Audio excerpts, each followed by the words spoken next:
The night my house burned, I was standing barefoot on the cold kitchen floor, holding a cup of tea that I never got to drink. I remember that part clearly because the tea was chamomile. I drank chamomile every night like an old habit stitched into my bones. That night, the cup shook in my hand before the smoke even reached my nose. People think fires arrive loud and wild, like in the movies, but this one came quiet first, sneaky, like it didn't want to be noticed. Then the smoke alarm screamed. "Mary," my husband yelled from the living room. "What did you do now?" That was how it started, not with flames, with blame. I was 62 years old and had burned more dinners than I could count, but I had never burned down a house. Still, when smoke crawled across the ceiling like a dark thought, John's eyes went straight to me. I dropped the cup. It shattered, and the sound felt too small for what was coming. "I didn't do anything," I said. My voice sounded thin even to me. The fire moved fast after that, faster than my knees would let me move, faster than logic. The kitchen curtains caught first, then the cabinet above the stove. Orange light flashed like an angry camera. "Get out," John shouted. I grabbed my purse out of habit. Isn't that funny? Your house is burning and you reach for lipstick and old receipts. Grandma instincts. Outside, the air was sharp and cold. The neighbors gathered in pajamas and socks. Someone called 911. Someone else handed me a blanket that smelled like laundry soap and kindness. I watched my home burn. 27 years of marriage went up in smoke with it. Photo albums, Christmas plates, the dent in the hallway wall from when John and I tried to move a couch that was clearly too big. John stood a few feet away from me, arms crossed, jaw tight. He didn't touch me. He didn't look at me the way husbands are supposed to look at wives when everything is falling apart. Instead, he said, "I told you not to use that old stove." I stared at him. I wasn't even cooking. He didn't answer. He didn't have to. His silence was loud enough. That was the first crack. The fire department said it was electrical, old wiring, a spark behind the wall. They said it 3 times, slow, clear, like they were talking to a child. John heard something else. By morning, the house was a black shell. The roof sagged like a tired back. The kitchen was gone. My favorite chair was gone. The place where I sat every Sunday morning with my coffee and Bible was ash. John didn't cry. I did. We stayed with our daughter, Lisa, for a few nights. She tried to be gentle, but I could feel her watching me, like she was looking for something broken. One night, as I lay on her couch staring at the ceiling fan, John said it out loud. "This didn't just happen," he said. "Something caused it." I turned my head slowly. "They told you what caused it." He shook his head. "I mean before that." The room went quiet. "You're saying I did this?" I asked. He sighed like I was the difficult one. "You forget things, Mary. You leave things on." I sat up. I raised 2 kids. I ran this house for decades. I am not careless. Lisa stepped in. "Dad, stop." But it was too late. The words were already out. Poison doesn't crawl back into the bottle. 2 weeks later, John moved into his brother's place. 3 weeks later, a man in a stiff suit handed me papers. Divorce. Grounds, negligence. I laughed when I read it, a loud, sharp laugh that scared even me. Negligence. Like I had thrown a match at my own life, just for fun. John wouldn't meet my eyes when we spoke. He talked through lawyers, through texts, through silence. Friends stopped calling. Some were polite, some were curious, some just disappeared. One woman from church hugged me and whispered, "God has a plan." I wanted to ask if God's plan included losing everything while being blamed for it. At night, I lay awake and replayed the fire over and over.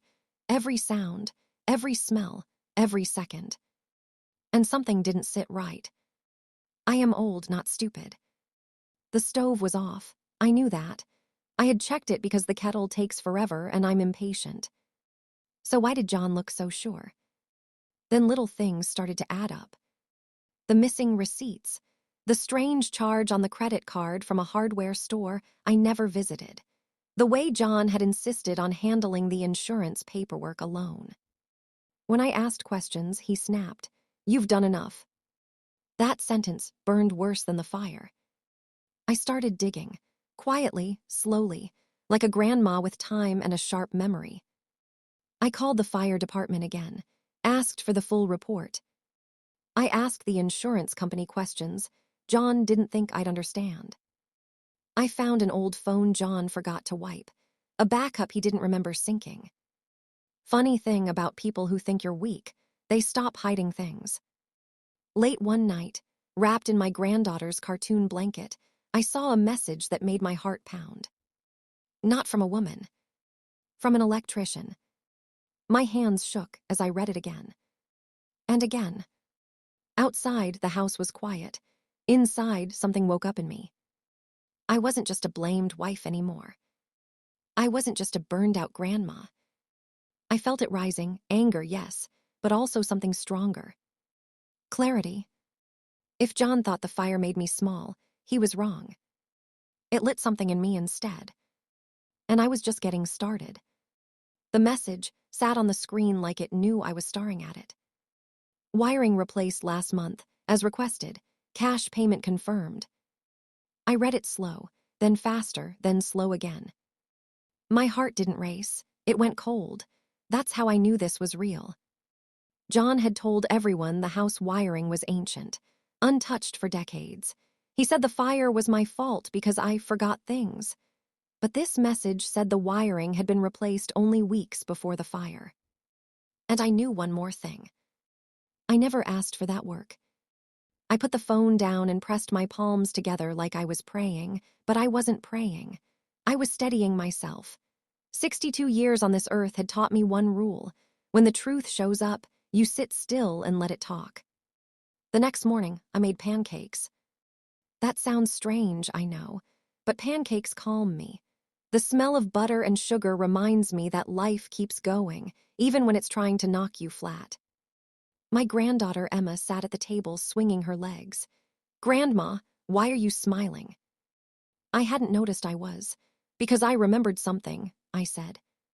"What?" "That I'm not crazy." Lisa watched me carefully. "Mom, are you okay?"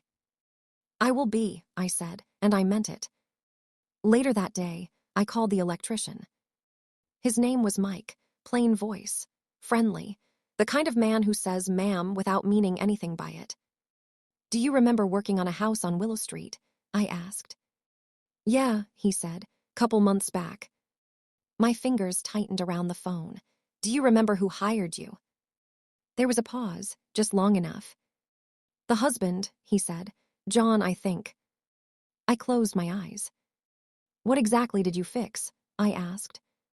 "Wiring behind the kitchen wall. Honestly, it was a mess. Whoever did it before cut corners." My stomach twisted. "Did you say anything?"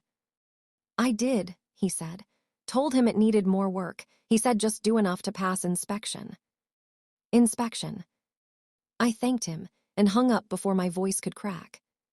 That night, I didn't sleep. I sat at the kitchen table, Lisa's kitchen, not mine, and wrote everything down. Dates, times, words, little details John never thought I'd notice. I remembered how he'd pushed to refinance the house 6 months earlier, how he'd started whispering on phone calls, how he'd been angry when I said I wanted to update my will. I remembered how calm he looked during the fire. Too calm.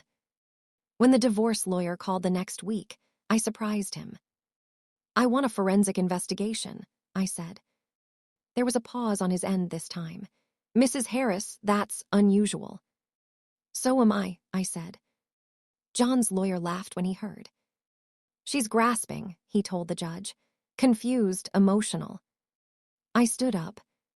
"Confused people don't keep records," I said. "Emotional people don't find electricians." The room shifted. John wouldn't look at me. His ears turned red, though. I noticed that. They always did when he lied. The judge agreed to look into it. That's when the whispers started. John's brother stopped answering calls. Friends avoided eye contact at church. Someone left a note on my car that said, "Let it go." I smiled when I read it. People say that when they're scared. Money got tight, real tight. I sold jewelry, old things, things I loved. I learned how strong you can be when pride is no longer an option. I also learned how invisible older women are. That became my secret weapon. I sat quietly in offices while men talked around me. I nodded while they underestimated me. I asked small questions that led to big answers. One afternoon, I walked into the insurance office unannounced. "I just want to understand," I said softly. They handed me a folder. Inside was a document John had submitted without me. A change of beneficiary. My name wasn't on it. I laughed again. That sharp laugh came back, louder this time. "So that's how you plan to win," I whispered. When I confronted John, he finally snapped. "You ruined everything," he said. "If you had just kept quiet." I leaned forward. "If I had kept quiet, I'd still be your scapegoat." His eyes flickered, just for a second. That's when I knew. The fire didn't just burn my house.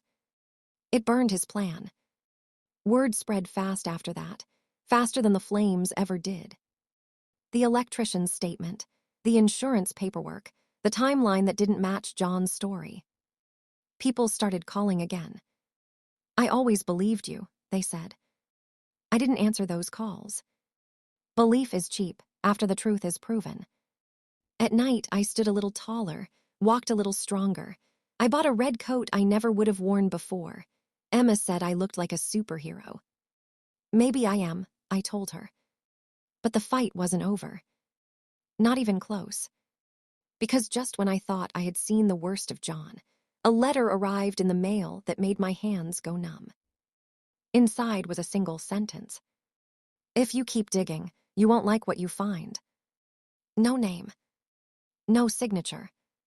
Just a warning. I folded the letter carefully and placed it beside my notes. I wasn't afraid. I was ready. And whoever sent it was about to learn something very important about me. I don't burn. I rise. The letter stayed on my nightstand for 3 days. I didn't throw it away. I didn't show it to anyone.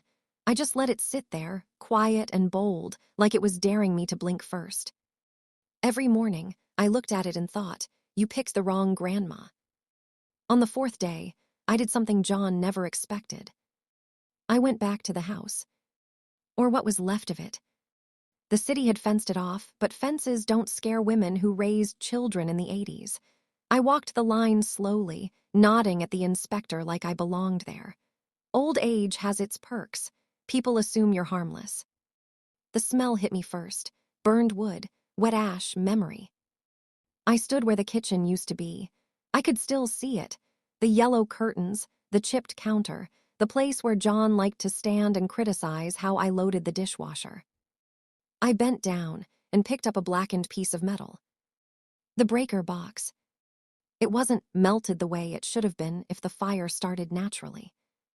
I took pictures, lots of them, close-ups, wide shots, angles. "Ma'am, you can't be here," a young officer said gently. "I know," I said, "but I was here for 27 years. One more minute won't hurt." He looked uncomfortable. He let me have 2 more.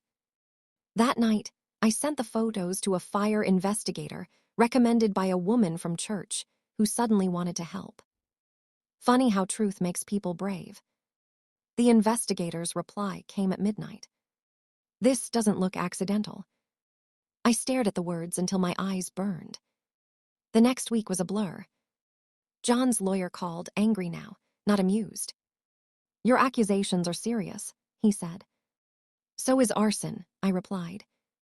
Silence. Then things got strange. A man followed me in the grocery store. Not close, just close enough. My car door was unlocked one morning when I knew I had locked it. Lisa begged me to stop. "Mom, please, what if he's dangerous?" I hugged her. "Sweetheart, he always was, you just didn't see it." I started carrying my notes everywhere, copies in different bags, different houses. I mailed one set to my sister in Ohio with a letter that said, "If something happens to me, open this." That's when the power shifted. John called me directly for the first time in months. "You're embarrassing yourself," he said. His voice was tight. "No," I said. "I'm educating myself." "You don't know what you're messing with." I smiled. He could hear it. "I know exactly what I'm messing with. A man who thought I was too old to fight back." He hung up. 2 days later, the investigator confirmed it. Accelerant traces. Intentional tampering. The fire wasn't just suspicious. It was planned. I sat very still after that call. My hands rested flat on the table. My breathing stayed calm. This was the moment people think they'll feel victory. I didn't. I felt free.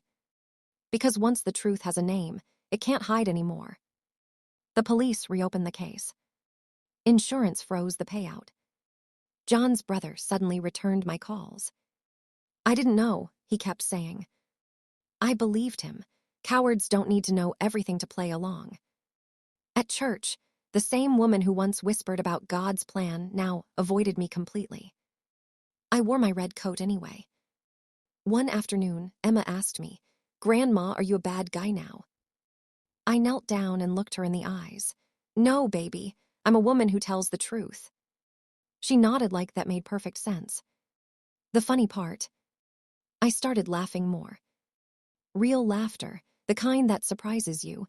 I laughed when I burned toast. Laughed when my knee cracked getting up. Laughed when John's name popped up on the news as part of an ongoing investigation. That's when the final twist came. A woman called me late one night. "I think we should talk," she said. Her voice was nervous, young. "My name is Rachel. I used to work for John." My heart thumped once, hard. "He paid me to stay quiet," she said, "but I can't anymore." I closed my eyes. "About the fire?" I asked. "And the money," she said, "and the other house." Other house. The words echoed like a bell. Rachel told me just enough to change everything, but not enough to finish the story. Before she hung up, she whispered, "He knows I called you." I stared at the phone, long after the line went dead. Outside, a car engine idled too long. I turned off the lights, held my breath, and waited. The car outside finally drove away. I didn't move for a long time after that. I sat in the dark, listening to the quiet the way you listen to a person who might lie to you. Quiet can be tricky. It can mean peace, or it can mean someone is planning something. I stood up slowly and locked every door, even the bathroom. Grandma rule, always lock everything. I didn't sleep that night. Instead, I made coffee at 3 a.m. and laid all my papers out on the table. Reports, photos, phone records, Rachel's name written in careful letters at the top of a yellow pad. Rachel. Young, nervous, guilty. Brave. By morning, I had a plan. At 9 sharp, I walked into the police station wearing my red coat and my good shoes. The ones I save for funerals and courtrooms. "I need to add a statement," I said calmly. The officer recognized me. His eyebrows lifted just a little. "About the fire." "And about my husband," I said, "and about the woman he paid." That got me a chair. While I talked, I watched his face change.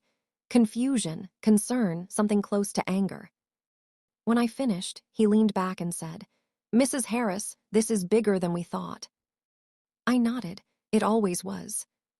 They asked me to stay available, to answer calls, to be careful. I smiled at that last part. Careful is what people tell women when they finally realize the woman was right. By noon, my phone wouldn't stop buzzing. Rachel texted first. "He's watching me." Then Lisa. "Mom, there's a man outside the house asking questions." Then John. One message, just 4 words. "Stop before you fall." I deleted it. That afternoon, I met Rachel in a crowded diner off the highway.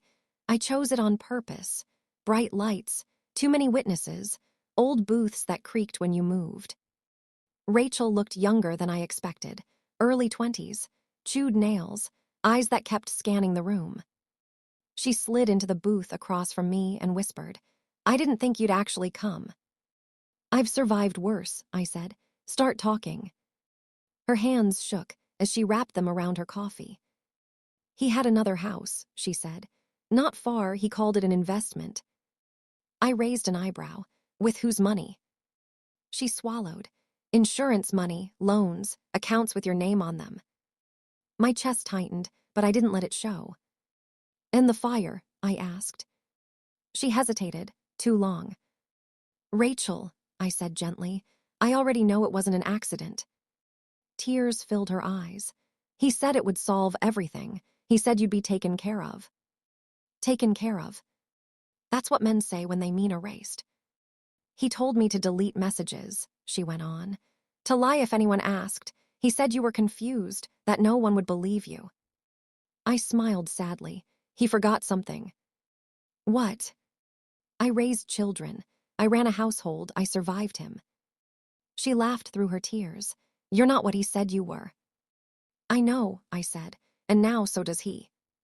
When we left the diner, Rachel grabbed my arm. "What if he comes after you?" I patted her hand. "Honey, he already tried." That night, the news broke. Not the whole story, just enough. Local man under investigation in suspicious house fire. John's picture flashed on the screen, the same picture he used on Christmas cards. Smiling, safe, normal. Lisa gasped. Emma asked if Grandpa was in trouble. "He made bad choices," I said, "and bad choices grow up." The phone rang again. Unknown number. I answered. "You think you've won," John said. His voice was low now, careful. "I think you've lost," I replied. "You don't understand what you're destroying." I leaned back in my chair. "Oh, John, I understand exactly." He hung up without another word. The next morning, a police cruiser sat outside my daughter's house. "Just for a little while," the officer said. "Precaution." I thanked him and brought him a muffin. Grandma rule number 2, feed the people protecting you. That afternoon, I received an envelope with no return address. Inside were copies of bank statements I had never seen before. Balances I had never approved. Transfers dated just days before the fire. At the bottom, a sticky note in handwriting I recognized instantly. "We should have listened to you." His brother. I laughed out loud, a deep, free laugh that scared the cat. They always listen too late. As the sun went down, I stood in front of the mirror and barely recognized the woman staring back at me. My shoulders were straighter, my eyes sharper. A superwoman, Emma would say. Not because I was strong like a movie hero, but because I refused to disappear. My phone buzzed one last time that night. A text from an unknown number. "You don't know everything yet." I typed back 2 words. "Try me." I set the phone down and turned off the light. Tomorrow, the truth would get louder. And I was done whispering. I used to think a conclusion meant everything was neat and quiet. I was wrong. The truth doesn't end stories. It changes who gets to tell them. The investigation didn't happen all at once. It came in pieces, interviews, documents, long waits that tested my patience and my nerves. Some days I felt powerful. Other days I felt very old. Both could be true at the same time. John stopped calling. That told me more than words ever could. People started apologizing. Real apologies this time, not the soft, empty kind. The kind that comes with lowered eyes and shaky voices. "I should have believed you." "Yes," I'd say, "you should have." The house was gone. The marriage was gone. The life I thought I had was gone. But so was the fear. I learned something important standing in those ashes. When someone tries to destroy you quietly, surviving loudly is the best revenge. I wasn't a victim anymore. I was evidence. I was testimony. I was the woman they underestimated. Emma still calls me her superhero. I tell her I don't wear a cape, I wear wisdom, and a red coat when it matters. Some nights I still dream of fire, but now I wake up smiling.